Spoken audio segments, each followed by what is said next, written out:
Everybody, welcome back to the channel. This is part 31 of the X231 restoration series. If you remember back in the last video, I got the axle shafts fitted in the case, got the preloads all set. I've since taken them back out. I've packed the bearings full of grease, so they are ready for final installation. I'm also going to start placing bowl gears in here, but to do that, I'm going to have to loosen this carrier assembly and move it that way.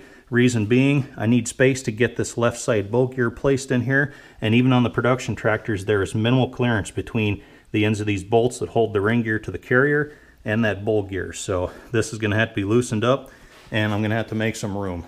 That's not really a big deal because that wasn't a permanent assembly anyway. I still need to put the oil seals in these side plates.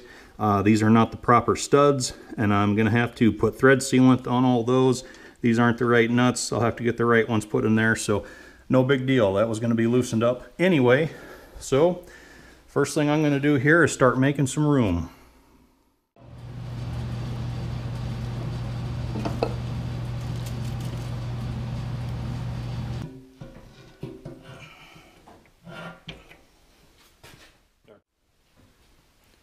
So now that I've got the room, I'm going to drop the first bowl gear in.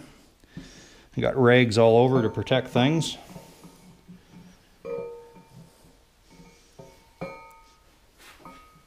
Now that the bowl gear is in, I'll move this carrier back over.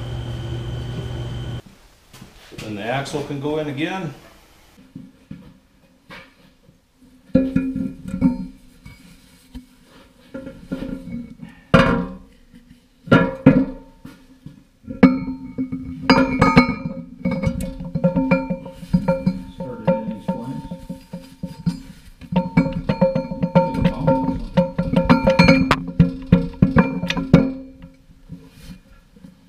See where we are.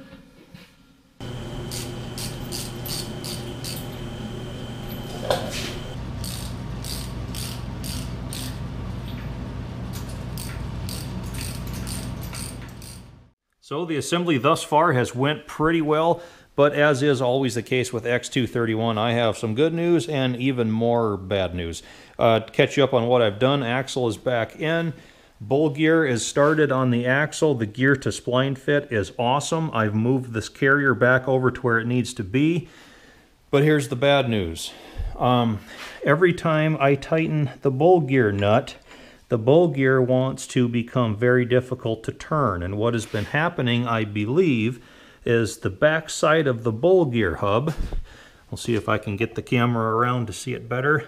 Down in there, backside of that bowl gear hub is contacting the inside of the case. Another kind of bit of bad news is my ring gear bolts are still extremely close to that bowl gear. However, the bowl gear is not fully seated on the shaft yet because of the contact that it's making back there. So there's a chance I may still move away from those some more yet. But long story short, to really know what's going on, I have to take this bowl gear back out. So the axle is once again out of the case. The carrier has been loosened up and moved over to the right. Bowl gear has been removed. I've investigated the situation, and sure enough, it's just as I suspected. I can see some witness marks in the paint right there from contact. Also another one here and there. So the backside of that bowl gear hub is indeed giving me the problem that I'm fighting right now. So even though the critical dimensions between the production gear here and the prototype gear are pretty much the same, it's the subtle differences that can really throw a guy for a loop. So we'll just look at the diameter of the rear hub on the production gear. It's about 3 3/4 inches across.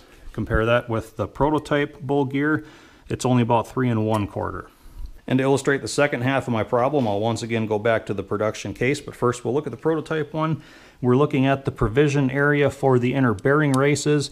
Both sides on this are the same. You can see it's rather rough and unfinished around the face, and there is a very pronounced 90-degree transition right there. Compare that to the production case, and you can see we have a lot smoother, a lot more finished casting around the face, and a pretty good 45-degree transition area, which creates a lot more clearance for those bowl gears that run very, very close to that. So to sum it up, I think I've stumbled upon yet another prototype to production casting difference that is once again causing me problems. Long story short, The prototype had a smaller bull gear hub and a smaller opening for the hub to go in. The production unit had a larger hub with a larger opening, so the two just don't match. So now to decide how I'm going to correct this problem. Basically, this bull gear hub is too big on the back side, so I need to make some room. One thing I'm not going to do is to start grinding material out of this prototype case. This case has been through enough, and I certainly do not want to start modifying prototype components to suit production parts. So I have to figure out how to, in a controlled and accurate manner, remove material from around this bull gear hub to basically mimic the dimensions of the prototype gear. So I've already got a few ideas rolling around in my head. I think I have a plan A that I'm going to start attacking as soon as I turn the camera off here. So the time for talking is over. The time for action is now. I'm going to get busy on that.